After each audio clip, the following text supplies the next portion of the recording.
way out of the damn thing. I'm not doing that deal again. So I'm in the business of the car business, and let me tell you what's happened, Sally. I found this deal. This car got brought in. This widow, it was her husband's car. He wanted to trade it in. My sales manager doesn't want it on the lot. It's only 2 years old. It's low mileage. It's a perfect real estate car. And I know you're in the real estate business. Who do you know in the real estate business would like a car like this one? And she said, well, you know what? This car I got really is not a real estate car. It's only a two-door. And I was thinking, I'm doing pretty good. I was thinking about getting a new car. Hey, man, that'd be terrific. You know what we should do? Let me tell you this. Let's just try this out for you. Have you got some time right now, maybe 20, 25 minutes? Yeah, I do. I'm going to stop by the real estate office with this car. I'm going to have you take a look at it. Right there in front of me. What do you think? You got a moment? Yeah, I do. So he got in the car, and he drove that car to her office. He parked the car in front. She came out. She started to get in the car. He got out of the car and threw her the keys. And he said, now look it. Let's take this for a ride. But before we go, give me the keys to your car. And she did. And he said, I brought my book with me. I'm going to go look at your car. And we'll get some idea of what this thing would be worth and that sort of thing. So he went over with his book. He looked at the car while she's looking the car over. Got back in. And we took off on a ride. And she was happy with the car. And he said, you know, that's not a bad car you got there. In fact, that car would fit on our lot. And I'm looking at the book here. And I thought you were going to have to pay maybe $200 or $250 a month. But you know, with that trade on that car, you could own this car for about $180 a month. And you've upgraded. How do you feel about that? Well, she said, I like the car. You sure I could bid for $180? I don't think there'd be any challenge with that. I'd have to take it back and talk to my sales manager, but it looks pretty good to me. So they drove back into the parking lot. He said, park it right here in front. He wanted everybody else in the office to see it as well. He said, park it right here. Let's get all that stuff out of your car. Let's put it in this one. And you take it home tonight, show it to your husband. And I'll take yours back and see what kind of price I can get on to it. Tomorrow, let's talk about it. She said, okay. So he emptied everything out of the car, put it in the new car, and he drove that car immediately, didn't have any more conversation, immediately back to the car lot and asked his used car salesman what he could get in front of the car. Now let's examine what happened here. What happened was when he called his friend, he didn't say, do you want to buy a car? He said, who do you know? Now how many people does she know? She knows 200. But in the process of that, what happened? She was interested. So how did he do? Did he say, well, come on down and take a look at it? No. What he did was he got in the car. He took the car to her. He parked it in front. Why did he park it in front? So all the other realtors could see this car.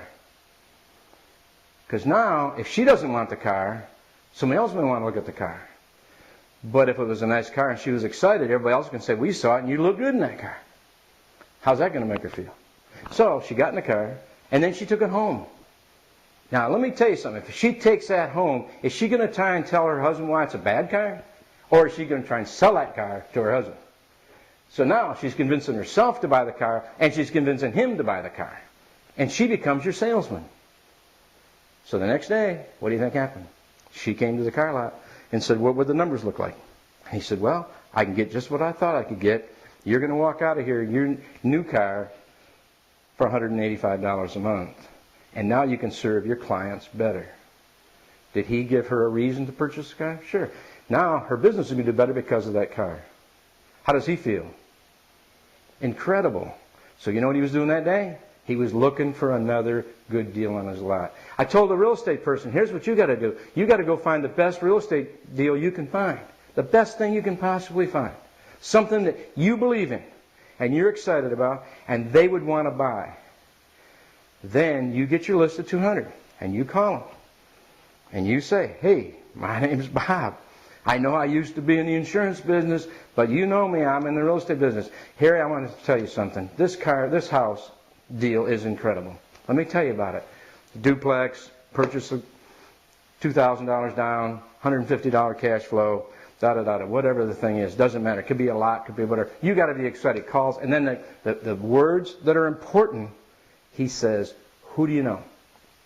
Doesn't ask him if he wants to buy it. Who do you know? Because how many people does he know? He knows 200 people. And he may say, you know, I'm not interested in any real estate. But I noticed when I was over to my sister's house today, her and her husband were talking about getting out of the lousy stock market, maybe getting into real estate. They might be interested. Then you follow up this way. Would you mind if I chatted with them about this property? No, I would be all right. Would you do me one favor? Would you call them and tell them that I will be calling them? Sure, I'll do that. You wait until that call's been made. Then you call them and say, Harry asked me to call you, and I promised him I would. Is this a cold call? Or is it a little warmer? After all, I didn't want to call you. Harry asked me to call you. This is a deal. I'm going to give it to somebody else, but he asked me, and as a favor to him, I'm helping you out. How does that sound? It's not a cold call, is it? Then you give the whole talk to them about the property, and then get them in it so they can own it and feel ownership as quickly as possible. So what we've talked about today is getting rid of your frame. You get rid of your frame by getting your eyes off of you, getting people on whatever it is that you're dealing with. And if you've got a home-based business, then you want to talk to those people about the benefit to them, which would be working at home, having freedom, maybe working 3 weeks out of the month and 1 month off, maybe firing their boss. Would that be a good idea? You got to get the eyes off of you, put it on them, and put it on whatever you're doing to make it work. Well, I hope this helped you today. I hope the reframing of you and the products you're dealing with will help. Look forward to some more things we can deal with you. We're going to be offering you many, many more little tidbits. Have a terrific day.